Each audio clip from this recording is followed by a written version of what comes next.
Ya, acá vamos a revisar todo este sistema: grifería, lavaplatos y sifón.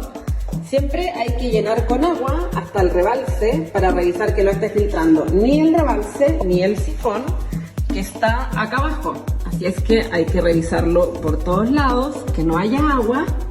Y el rebalse, que es el que está aquí, por allá arriba, tampoco tiene que estar filtrando. Además se revisan las llaves de paso de agua caliente, llave de paso de agua fría, que efectivamente estén cortando el paso del agua.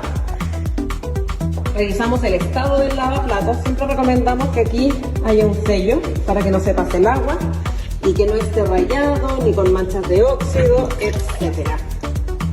Siempre se hace la descarga del agua y se revisa el sifón.